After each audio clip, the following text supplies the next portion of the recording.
was time to pack for the Greek adventure. It looked, however, like I was being a little bit over-optimistic. The drumsticks and pedal board would have to stay behind.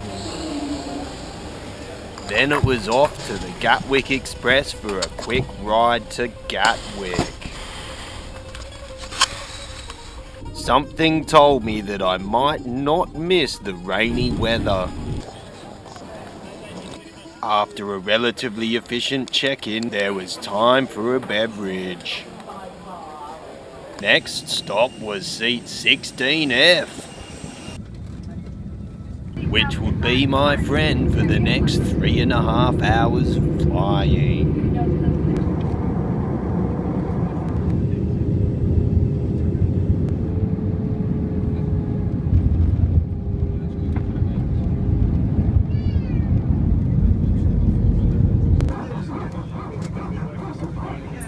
Next up was passport control. I was through in a flash and greeted by Theone at the gate. The next day wasn't quite as sunny as I'd expected. After a quick breakfast, it was off to see the Acropolis.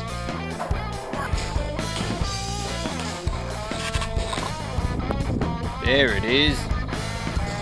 We then thought it might be good to check it out up close as well. Oh, philosophy.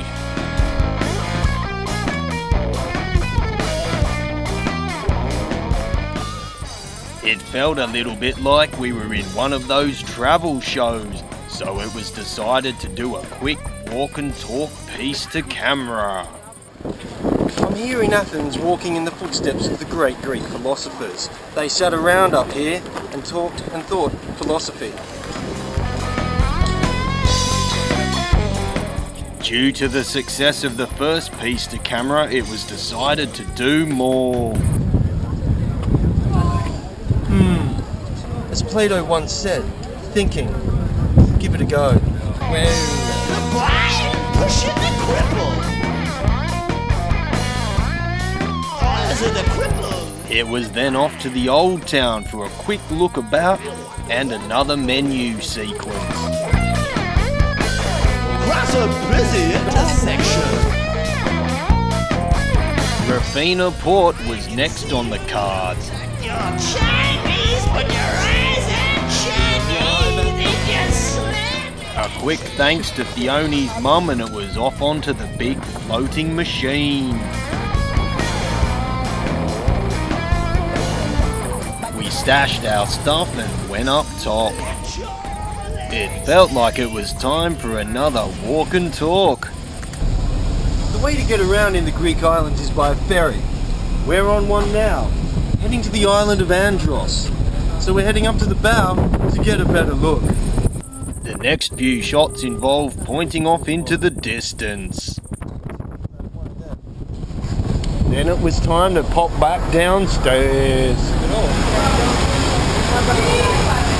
It felt a little bit like we were about to deploy onto a beach.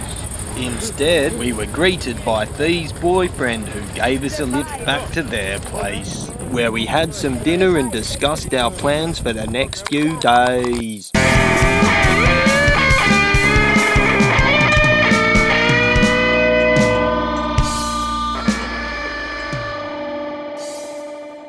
Wow.